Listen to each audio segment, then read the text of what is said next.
Our next speaker, Professor Marcel Hagi, is a former scientific advisor to the European Commission. He founded the European Federation of Road Traffic Victims after his daughter was killed by a speeding driver in Geneva. He's been its president for 10 years. The body has grown in influence over that period. As you know, Road Peace is affiliated.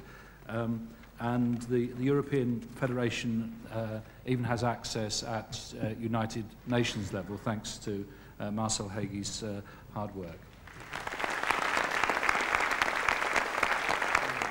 People do generally not expect to be affected by road crash, which are considered as a horror that affects others. But statistics gives another image. For a lifetime exposure, an average person in a developed country has 1.5% risk of death and a 30% risk of injury.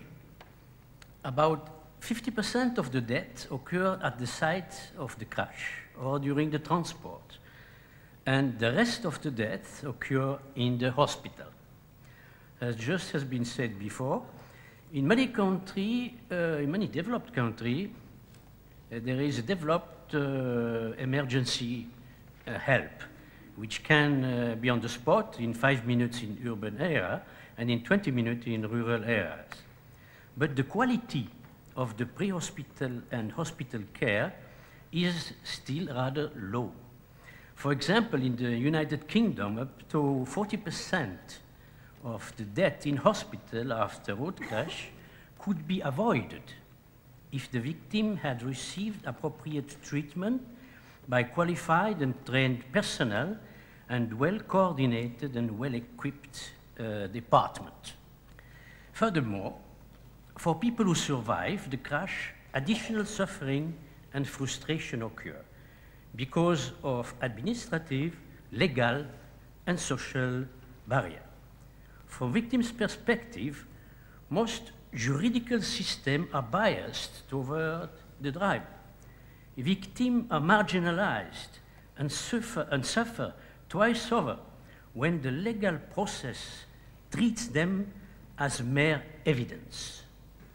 The United Nations has reacted against this unfairness.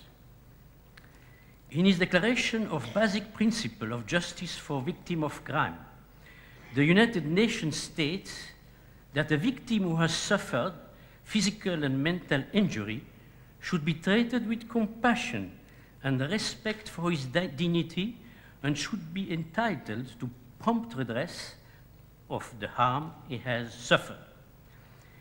The United Nations asked governments to take initiative to protect the victim's rights, to improve their position in the criminal system, and to guarantee a fair and rapid compensation.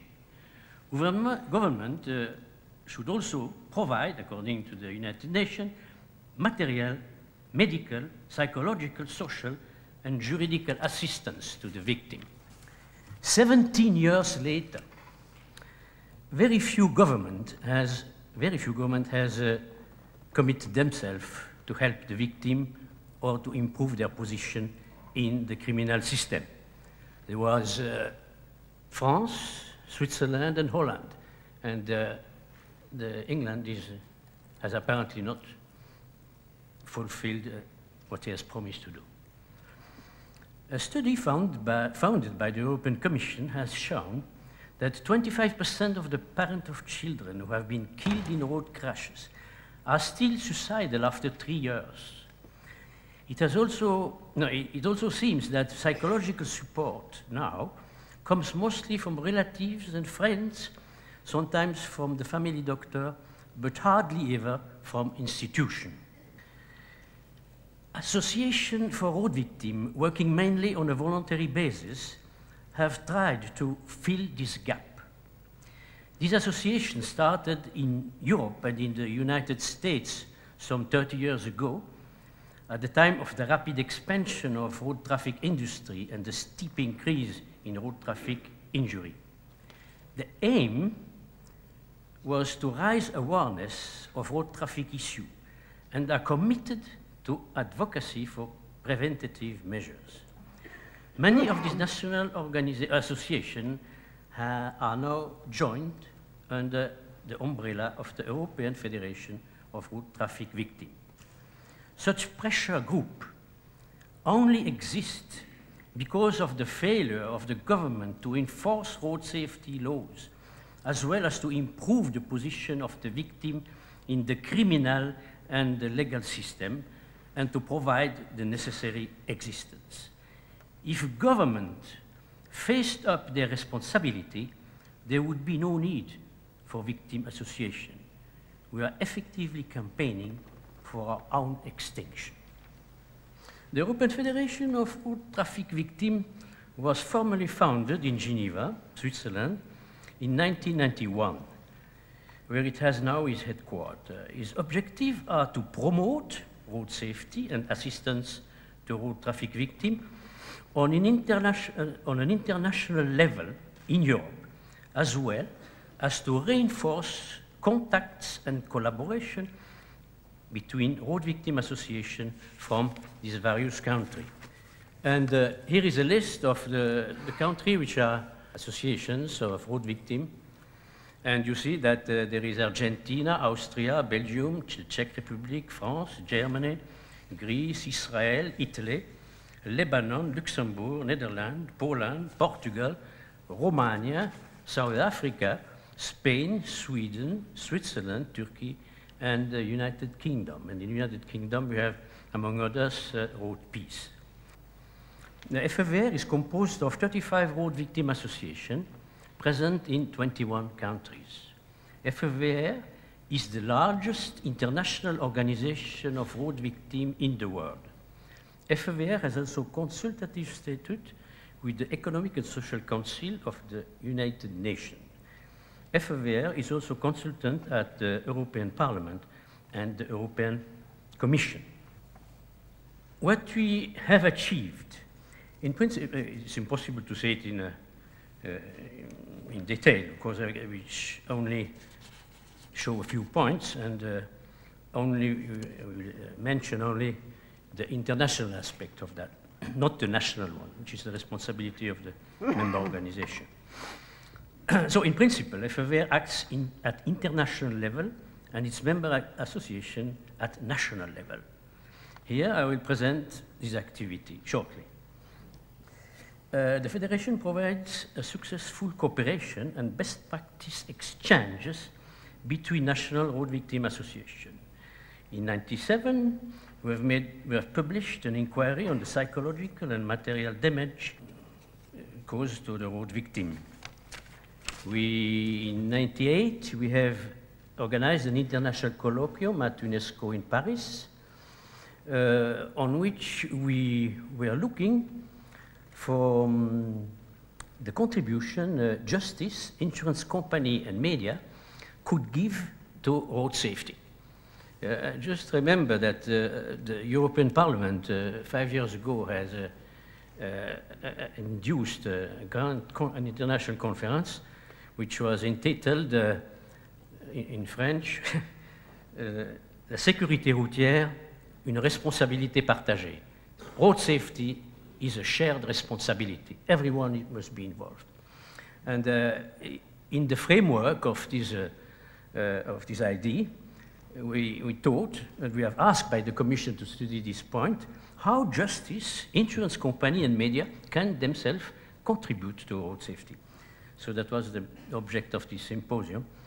And we then had an international high-level minister round table, in which the contribution by justice, insurance company, and media was further studied. And in 1999, we had also an international roundtable in Luxembourg, which was chaired by the Minister of Luxembourg, and we discussed there how should present, what would be an effective way, an effective European program for the next 10 years, European road safety program for the next 10 years. And we have made at this round table a proposal which has been adopted nearly completely by the European Parliament. The European Parliament voted by 75% a resolution for the next 10 years road safety program in Europe, which was based on our, on our proposal. And in this proposal, there was in particular we're proposing in particular increased control on speed and alcohol limits. Alcohol limit 0.5 per mil in all European countries, periodical hearing on road safety, improved assistance to road victims, and so on. Last year, we had a discussion with Mrs. Loyola Di Palacio, Vice President of the Commission for the implementing of the above resolution. And we have the unfortunate opinion of the Vice President of the European Commission that such a recommendation could not be adopted. She has only the power to do what the government says. And to make a directive, you need the unanimity, the consensus of all the ministers of the European Union. So such a program, even approved by the European Parliament, is rather an a wish. In 2000, we participated to the United Nations Road Safety Week, which was with the support of the European Commission, and we printed 1.5 million leaflets in 7 languages, which have been distributed during manifestation action in favor of vulnerable road users. And on last year, the United Nations approved the resolution on assistance to road victims. And this resolution will be later incorporated to International Treaty on Road Traffic. It was striking that the Treaty of Vienna of '68 did not include nothing about assistance to victims and how to behave in the case of an accident. Now that is made, and after a bureaucratic pattern, it will then be included in the treaty. This includes, among others, giving the alert, making what to do, what the people on the accident has to do, how they should behave in emergency behavior, what kind of first help we should give. Road safety is a relatively recent necessity which emerged about 40 years ago, which presently has reached a certain degree of maturation. Furthermore, the initial differences in development of road safety between the industrialized country are disappearing, and we are heading towards a progressive globalization.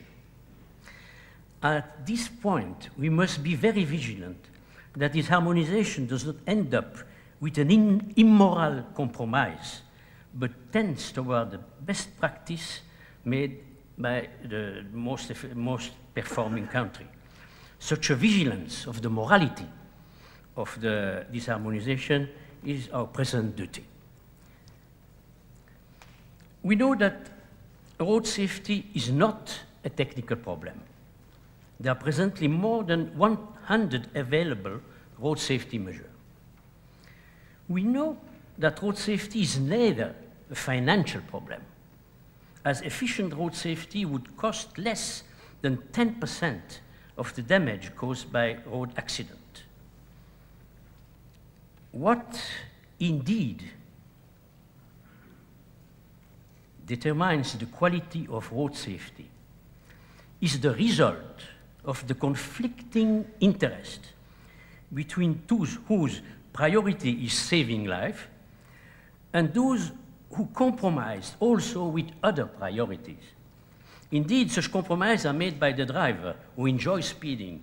Such compromise, everybody wants, of course, have less accident, but if the car manufacturer compromises this with advertising cars that are able to run well above the legal speed, alcohol producers also make this compromise. Of course, nobody wants to provoke or to be responsible for the accident. So they make a compromise between alcohol selling and road safety.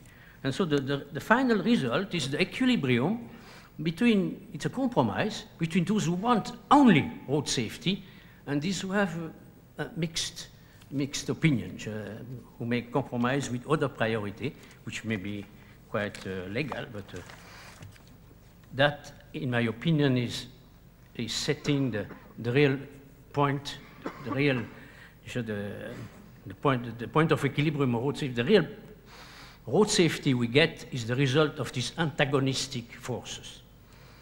Our federation and its national association defend the right of life without compromise. We are representative of road traffic victims and victim families.